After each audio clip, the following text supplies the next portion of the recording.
Okay, this is going to be an interesting double act. I feel like my whole life has been leading up to this moment. Okay, with Simon. Right, okay. And when Simon gets the slides up, we're going to just start about where it all started. And it actually started with a student. I was a vegan, and Simon, I still am a vegan, and Simon vegetarian and is now vegan. And I don't know how the conversation came up, but we were in a corridor and a student said to us, oh, you know, you're a vegan, vegetarian, why don't you do something on animal law? And we just looked at each other and we went, that's a fabulous idea. That's such a good idea. We're going to do that. And so we sat in Abercrombie Square. There you go. Yeah, okay, which Simon will put up in a minute. And we sat and basically wrote a course on animal law. And it was great. And Simon and I were both on the, that's exactly where it was. And that's what we were doing when we wrote the course on animal law. You can tell we're quite laid-back people. So that's not us. No, that isn't. Anyway, so we were really excited about this course. It was, you know, it was a passion of both of ours, and it reflected. Next slide. It reflected our interest, really. We aren't practitioners. We've always been academics, and we both came from the same viewpoint, really. We knew that we had to have some law in there, you know, it was a law degree, it was an animal law course, but we didn't want it to be purely doctrinal. We didn't want to be just looking at black letter law. I had done my degree, my master's and my PhD, both were all from a socio-legal perspective. I am steeped in socio-legal, I can't think in any other way. And Simon felt the same way. He was particularly interested, I think it's fair to say, in philosophy and things like that. So the two of us fitted really well together. We wanted to look at the history of the animal law, where it came from. Simon was great about the philosophy. We were interested in the science behind it. We were quite political people. We were interested in the politics. I'm a public lawyer as well. I'm really interested in democracy. My PhD was all about accountability. You know, so we really wanted it to be looking at much broader issues than just law. And we're both quite campaigny and active, so we wanted to also look at the practical effects of animal law. So, and also the international context, which was so important. I mean, when I chose my my modules on my law degree, I did international law, environmental law and civil liberties. So you can sort of see where I'm coming from. Somebody asked about what are animal lawyers yesterday. Well, I think that sort of sums us up a bit, doesn't it, really? We're people who care, we're people who are interested. And we wanted to tell students to know about the content and the context of law. We thought that was really important. And for us, I think that made it interesting for us to teach, and clearly, hopefully interesting for the students as well. So I'm going to pass over to Simon now to explain a bit more about the background. Okay, we had this chap up yesterday, Richard Martin, and I think it would be fair to say that I did, whilst Debbie was swanning around the rest of the world, another story though, disappeared on me for 6 months. I got immersed in basically doing a philosophical introduction for law students. That was the idea, and it got deeper and deeper and deeper, and brought in a lot of the history. I thought this was an important moment. One, it's quite a nice picture, a nice place, but this chap did have quite a place. He was a bit of a flowery character, shall we say, but enough of that. This is not the time nor the place to discuss his floweriness. But he was an interesting chap, but certainly took the idea of animal rights to his heart, and he managed to get this Act of Parliament, the 1822 Act, through Parliament, which a few had tried beforehand and not succeeded.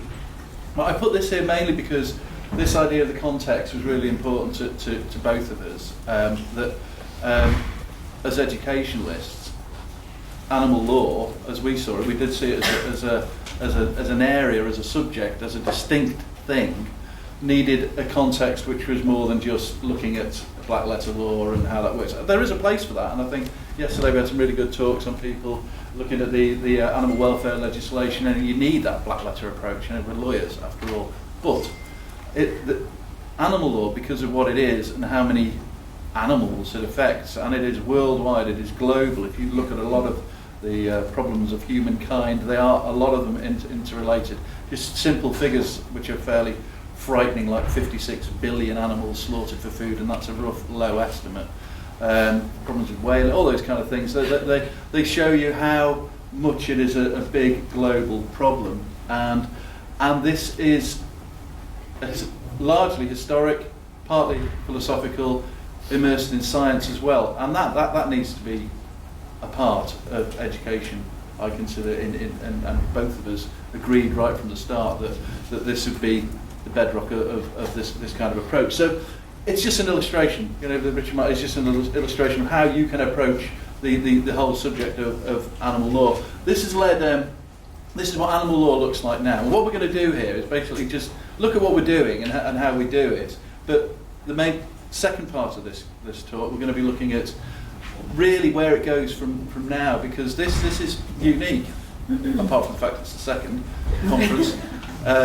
It is a unique kind of event, but it's unusual to have academics, researchers, students, those working in the field all together in a kind of conference setting like this. It does happen, but I think particularly for animal law, because it is so active out there, it works. But we're on the education end, so this is what we look at, and this all grows from what Debbie and I started and what became law related to animals in 1997. Now a historic ancient text in its own right, and these are things largely unchanged, really. When Debbie went to the Open University, moved down south, I continued, with these kind of things in a silo, really. We're looking at animal experimentation, wildlife, hunting in the UK, international protection of animals. Obviously, the chimpanzees and gorillas down whaling. All sorts of species. Biotechnology that arose a lot more. And Sarah, I think Sarah's singing. Where are you? Is Sarah here?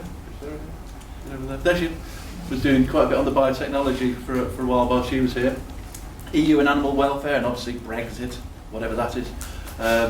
Fur farming has cropped up now. So largely speaking, though, I'd say it's pretty much as it was. And this just outlines what it's supposed to do. The module, this education side of what animal law is for us, and what we started is about seeing the whole of the law in context, seeing where it came from, where it's going, what it could do. That's the strong ethos of the course. This idea that animal law is now a distinct area, I think it's arguable. Some people have called animal law a subspecies, if you like, of environmental law, and that's the way it's treated. If you try and get into any paper, into the leading law conferences, they automatically consider you to be an environmental lawyer. Oh, no, we're not. We are animal lawyers. Please get. And that's why I think so. It's animal law with a capital A and a capital L. I think that's important, that it's probably getting its distinct identity now, and things like this are very important. But, as we'll see in the second half when Debbie goes on, there is an externality to what we're doing, obviously, which has now become quite large in terms of the environmental effect, but Debbie will talk to that in a moment. But here we go, the issues are, there's just a list of where they are, and for me, a particular important point of this, the animal law in education.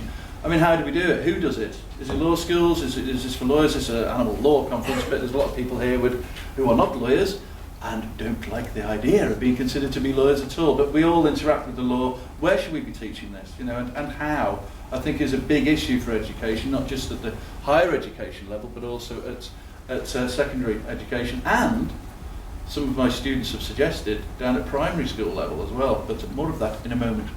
And just finally on this part, in just terms of the identity that's built up, here's our badger friend here. The badger fights back. But if only it were true. This is an article that Debbie and I did, probably the last thing we did, I think, in 1999 before Debbie left this article, which was short. It was one of those panicked articles where the Animal Welfare Journal said, we need something on animal transportation. When do you need it? How many months have you got? Oh, will tomorrow afternoon do? And so we put it out, and we literally did do it in a day and a half, put it out there.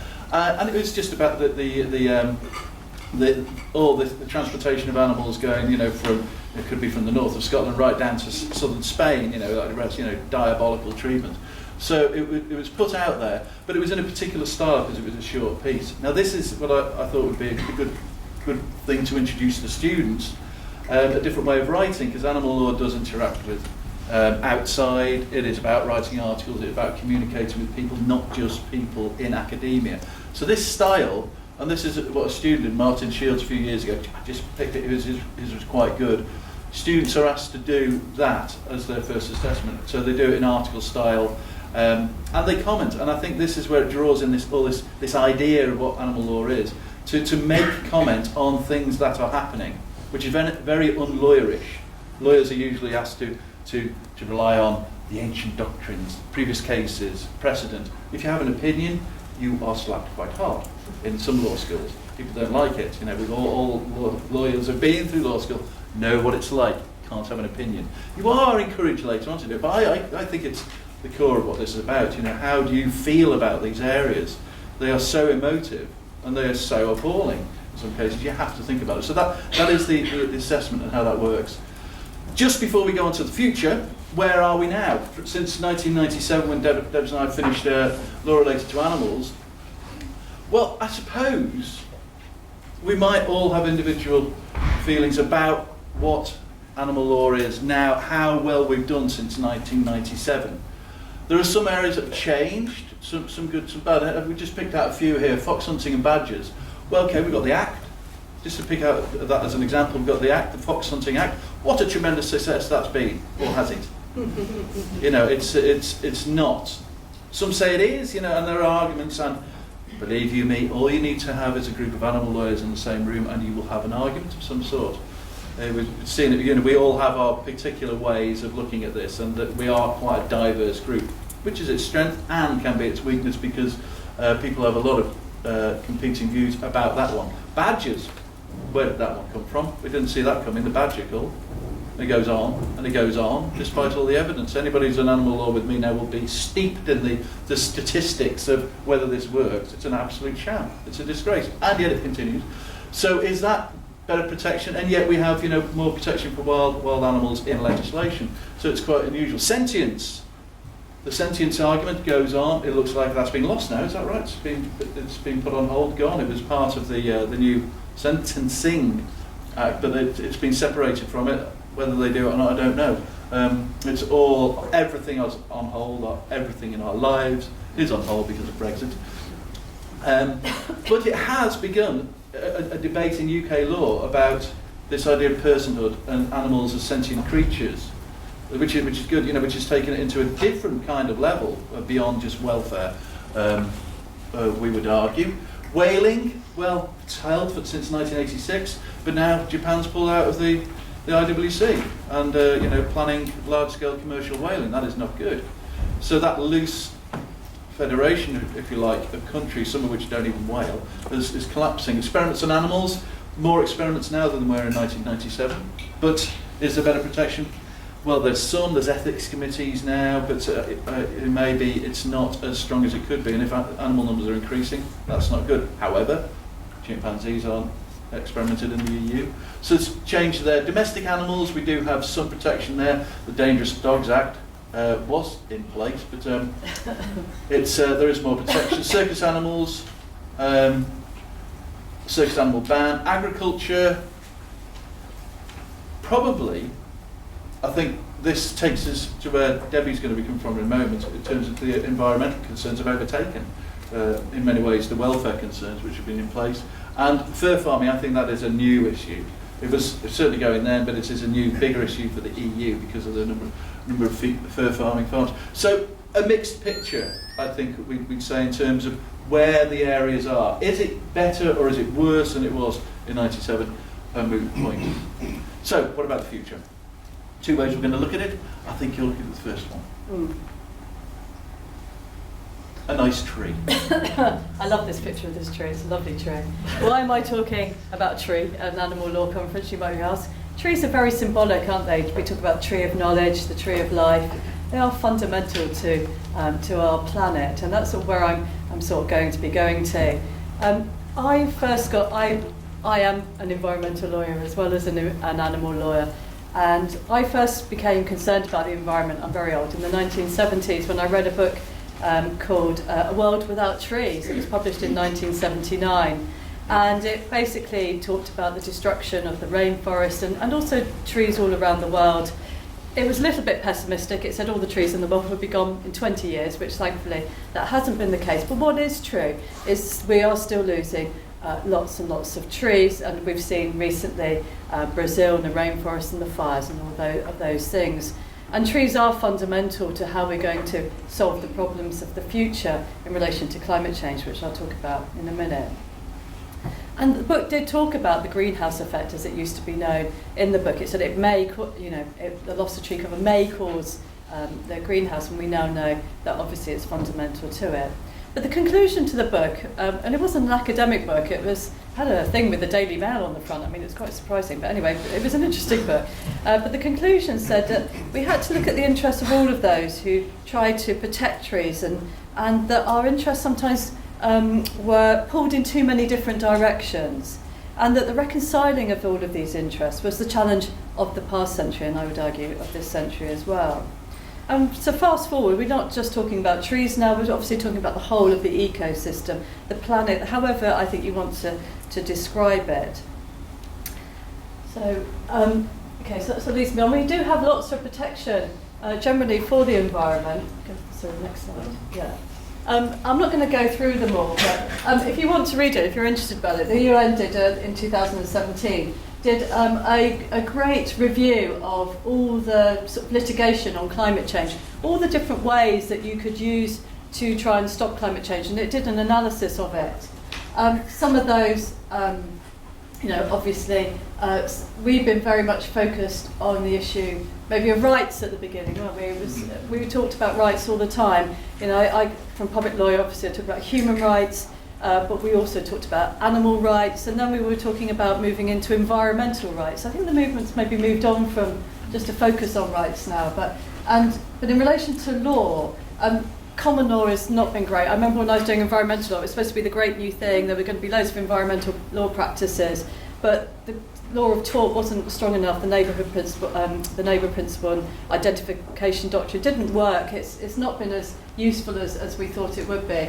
But what has been more useful is sort of regulations and using constitutional law. The idea of public trust has been quite interesting in the US, and there's been some really interesting cases, and if you're interested in it, I would suggest you read that report. We've obviously got the support of EU law, not just for the environment, but for animal law, and international or global law, however you want to describe it, is also very useful.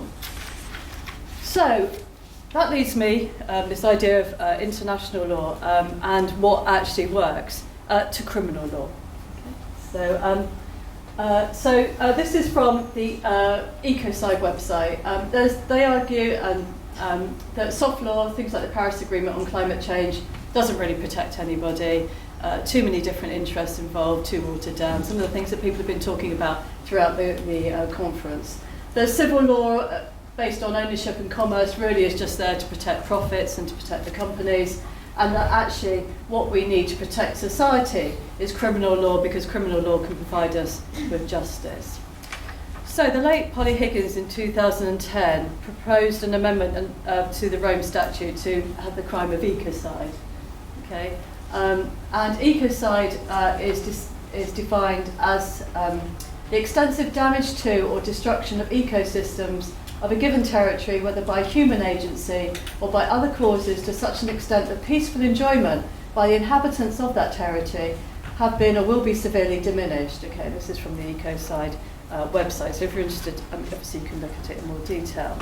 So it's based on this Rome Statute, which obviously, I'm sure you all know, governs the International Criminal Court, and it governs against crimes against peace. These are the most serious crimes of the international community. They cover things like crimes against, genocide, crimes against humanity, war crimes, and crimes of aggression. The actus reus of this ecocide crime would be identification of the perpetrator, who is a senior official, and the acts or omissions would give rise to the ecocide that severely diminishes peace. And the mens rea is the perpetrator has knowledge of the actual or possible outcome. And this has actually been tested in a mock trial in the Supreme Court to see how it would actually work in practice. So why do we need this Ecocide Law? Okay. There's been an argument that national law isn't effective enough to protect our planet, really. And people have argued that the biggest polluters are transnational, that ratifying countries must translate to domestic law international law anyway, and that actually national law isn't effective enough to be able to protect our planet. J.B. Ball of Vanderbilt University argued that national laws will be swamped by the issues and conflicts of interest arising from the challenge of climate change, and they're not equipped to deal with the global nature of the crisis. So what the people working for Ecocide want to do is to basically to get an amendment and to basically all you need is one signatory to the Paris Agreement to call for an amendment, and that cannot be vetoed, and then it has to be ratified by the 83 states. They're working very much with the Pacific countries, who are obviously most in concern in relation to climate change, in that they basically might not exist in the future. It's not a new idea. It's gone back to the 1970s as well. Some countries have actually introduced such an idea, but unfortunately they tend to be countries with really poor democratic records.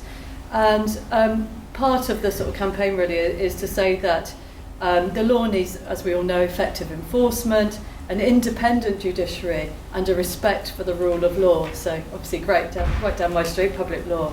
And this unfortunately is absent in the countries. And this is why international agreement and action is needed.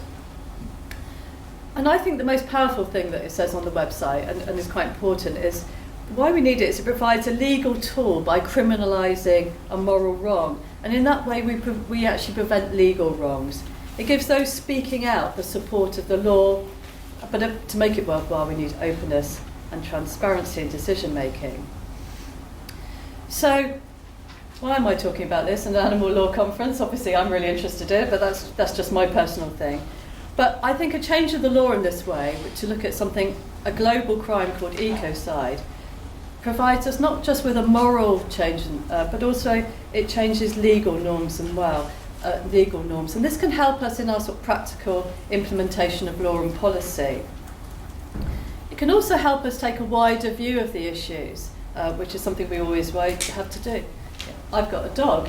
A dog has a massive effect on the environment in terms of climate change. Okay, I didn't think about that when I was getting a dog. Somebody pointed it out to me. I thought, oh yeah, dogs are wonderful things, but we need to think about these things in wider terms. Veganism, obviously, is the thing to be now. It's great. It's much easier than it was in the 1980s. I can tell you that for nothing. How does that interact with animals and wildlife? The loss of topsoil, farming, the wider environment, climate change. We all know how interactive this is. And it can make us see the links between this and public law issues of good administration and accountability, as well as the issues of animal law. And it can help us to debate how law actually works and what will work in both public and private spheres of action. And it helps us to see the interconnectedness of the issues and of the planet. There's been lots of talk, I know, about whether we talk about global law, how we talk about ecology and things like that, animal law, how we talk about all of these. But for me, it's about the law of the planet. It seems quite straightforward to me. And animal law is a subsection for me of the law of how we protect the planet. But we do need new thinking. There are new challenges ahead and new decisions to be made. Climate change is arguably the most important thing for animal law. It has a massive impact on our ecosystems, and it impacts on a myriad ways of animals in all sorts of ways. Law doesn't operate in a vacuum, as we all know, and us, those people teaching, studying, working in the animal laws in all disciplines, have to be mindful of politics. We have to think about the impact of fake news, the mistrust of experts, which is coming along, the lobbying power available to big companies. We have to decide what is true and what is false. But this shouldn't stop us from asking the questions. It should just make us more mindful of who is giving us the answers and why, us included. So we need shared understandings, I think, and we've got to take a holistic view, and it's more than really important, not just for animals, but for their role in the wider environment. But we also must be aware that these changes should come through democratic traditions, and that the fact that neoliberalism, though, might give us less scope for action and less scope for governmental action. So I want to finish my little bit on one of the quotes that one of my favourite quotes. It's in a book called Seeing Green, which was written by Jonathan Porritt, and he quotes Fritz Schumacher. So we may just do what we conceive to be the right thing and not bother our heads and souls with whether we're going to be successful. Because if we don't do the right thing, we'll be doing the wrong thing, and we will be part of the disease and not part of the cure. When we began the animal law course, we didn't know what lay ahead of us or how successful Simon would make it. He's been brilliant. He's really held that flame and he's taken it forward. But a combination really about the education about the issues and solutions, and to develop through all of us an inquiring mind and a belief in law and democracy are basically hopefully the right thing to do. And I have been really, I've been out of this for a little bit, but coming back and seeing everybody and everybody's energy and enthusiasm has been really motivating. So it's been, thanks to Simon for organising, for actually inviting me this time. And and now I'm going to pass over to Simon. I'm going to pass over to Simon, who's going to talk a bit more about where education can take us on this path. Okay. Imagine a situation that you want to start something new in a university, school, or whatever. Who are the people who you get involved in this kind of thing? This is what I've always thought, how do you do this? You can see Debbie and I are different in the way we approach this. And we've had broad discussions about how we would do this and how you'd focus things. And I do remember at one point when we were proofreading the book, Debbie said to me, if you publish that, I will have to ask them to put an insert saying that I don't agree with it. It was only one minor little disagreement that went on for about an hour and a half until we resolved that we were actually talking about the same thing anyway. But what I think what it does show, if you have two different ways of looking at things, it's that is better than one person looking at it. And as academics, as students, you're often asked to work in a silo by yourself doing this stuff. I like partnership work. I really have done a lot of work in education, a lot of educational research, as well as the animal law stuff. Which shows to me that you have the value in working with people. So imagine a situation where you do want to set up this new course. Who do you ask? Who do you do it? The tendency of academics is to sort of take control. They do it themselves. I'm going to do this. I'm going to take control. And there does have to be some of that. But what if you let go of the reins a little bit? You let students get involved. You bring in people from outside, the NGOs, all that valuable information. So you create something which is actually not just based on your individual thoughts.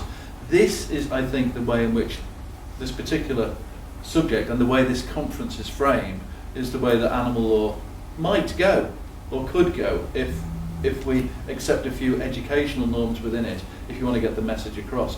Because there's no doubt about it that you are the converted, but where are the rest? Why do we have the situation that you have so much abuse that people were talking about yesterday? Why do we have those situations? Is it a lack of education? That old adage, the old cliche, show me the boy, I'll show you the man, or the girl and the woman. I think there is something in that if you engender an appreciation of the natural world and animals within it early on in their lives, then they're less likely to be able to do that. The awful things that we see happening. But how do you do that? No doubt about it that the animal law courses or such like are growing across the planet, and it was a surprise to me when I saw how many. For example, the United States went from having, when Debbie and I were doing this course in 1997, from having a handful of courses, 1, 2, 3, they started early, to an explosion around 2010. They went from 2 or 3 in the law schools to 156. Within the space of 7 or 8 years. It was a huge explosion. In the UK, we went from having 2 really that were doing it to 2. And it was only a little bit later than that turned out to be more with Debbie's course at Northumbria and a few more. I think the count at the moment, depending on how you judge what an animal law course is about 12. And that includes a couple of postgraduates. So there's a long way to go when you consider there's about 120 law schools. That's just law. What about all the other areas that could be considering this? This covers a lot of areas in politics, history. There's all sorts of areas that could cover this. So this idea of partnerships, I think could work. And this particular idea of student voice, I think, is important. The reason I put the assessment on earlier is because that is a partnership thing. It's a low-level kind of partnership because students choose their own titles, choose the area they're going to look at, and some of the head, actually Dara is nodding, having been through the course, and India's done something similar. But I think that's very much the way to do it, is that students choose what they're going to look at, because then you are fired to actually look at that. That's kind of a low-level partnership thing. More radical is the idea of creating a curriculum or curricula, involving people who are interested in doing that, and it could be quite interesting because of guest speaker opportunities, etc.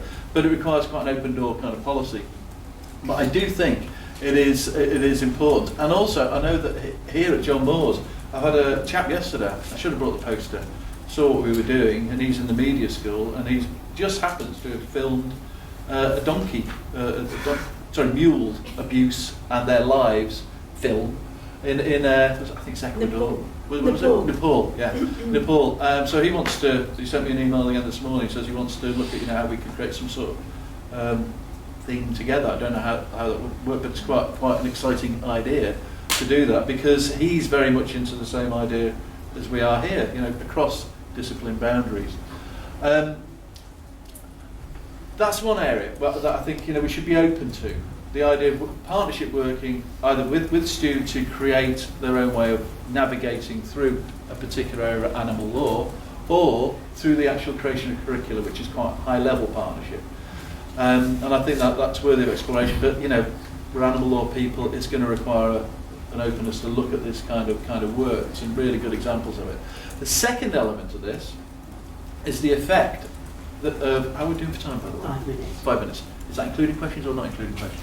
That's including questions. That's including questions, right, okay. So the second area of this is why people study animal law and the effect it has on them. These people, unfortunately, aren't in the room. Charlie is here, so you can have a chat with him about this. But what was your perception of the humane treatment of animals prior to studying animal law? Does it have an effect, was the idea. Can't go through all the details of this study, but I am going to write it up. I did it for the Oxford Centre conference in July, and really interesting to hear what students had to say about what they thought about the perceptions of humanely treating animals before and after. And you can just scan down those, just pick one out. I don't need to read through all of them, but just pick them out. I'll give you a moment. Right, that was it. We're in a hurry, but you will put it on somewhere. But you can see as it goes, it was very different. Rebecca was very interesting because she grew up on an Irish farm, and she had quite a lot of difficulties once she went vegan. That was tricky for her. And that is often the effect of this course, not with everybody. And if you go to Charlie and Layla's talk afterwards, which is actually going to be in here, they'll tell you what they thought. It doesn't always have a major life-changing effect, but it can do. Your experience of humane education in a sentence: I don't miss meat anymore. Jade, I do think about it more. By making from body shop. Megan, the law isn't a pro animals act. Oh, Charlie, I can't forget the baby chicks. You may even mention the baby chicks. It's bad. Layla, maybe conscious of the scale of the abuse. Rebecca, I think there are definitely options available. So it does have an impact, but the point is, if this is having an impact, I think to use those kind of voices to say, well, this is what had an impact, this is the way you do it, why not? And they did have quite interesting ideas about doing it earlier in education as well. In summary, where are we going? Obviously, there are two ways of doing it. Placing animal law in this external world of ecocide is one way. I think there's another aspect to it in terms of education and how we do that. It has not necessarily improved as much as we'd hoped. There are some big arguments, but we are, I think, at the dawn of a new area of looking at animal law. To me, the future looks hopeful if the people that we have gathered in this room work together to do it. I don't know whether you have any... No, I agree. it was great, the energy and the enthusiasm and the commitment of all of you here, and of people who are involved in this area of law. I mean, just go for it, go out there, spread the word really, however you can. I teach at the Open University. I don't have any say over curriculum, and unfortunately there's no animal law, but I do teach on a research module, and I will be encouraging them to look at animal law. Okay, thank you. Yeah.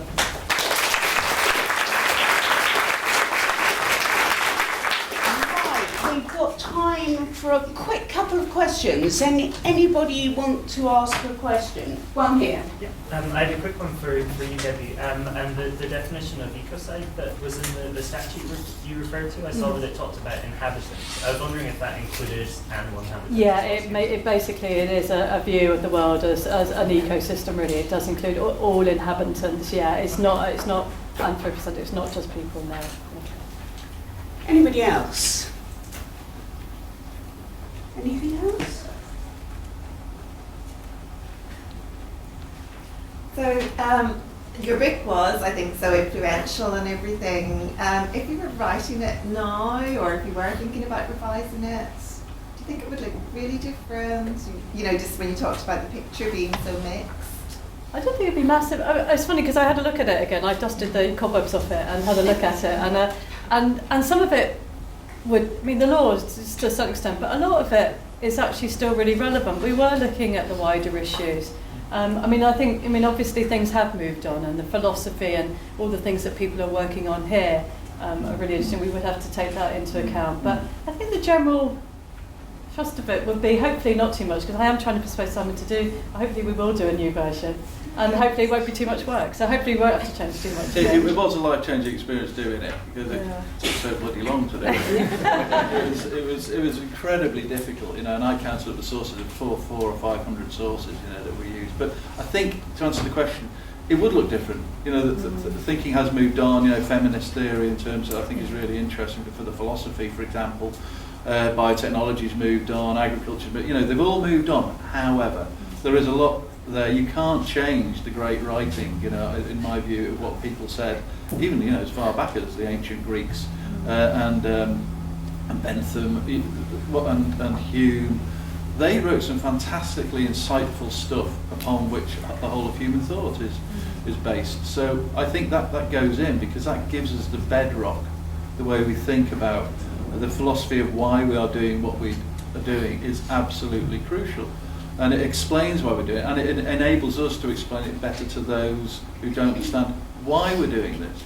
So you have to have it rooted in an explanation of what is right and wrong. That is moral philosophy.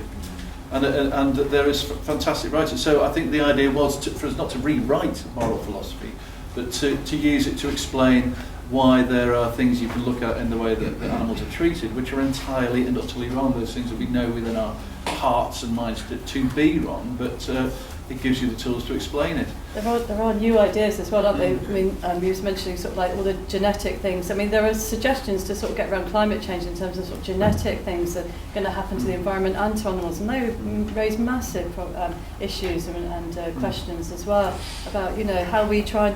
You know, it's almost like we're trying to sort of use technology to get out of the problem in a way that we're not thinking about the actual problem itself. You know, you can't. Anyway, I think the link with the environment would probably be another chapter. Yeah. I think probably that would be in there, because that idea that this impacts on everything is again another useful. I want to call it a tool because it affects us so badly, but it does give you a reason to explain why habitats need protecting, why animals need protecting, and the links are obvious. You protect the habitat, you protect the animals, or you protect the animals, you protect the habitat. They are mutually beneficial. So that would have to be explored more. But the basics, I think, would remain similar. Well, I think we have to wind up there. So I'd like you all to join together and thank Simon and Debbie for their wonderful talk and all the work they've done.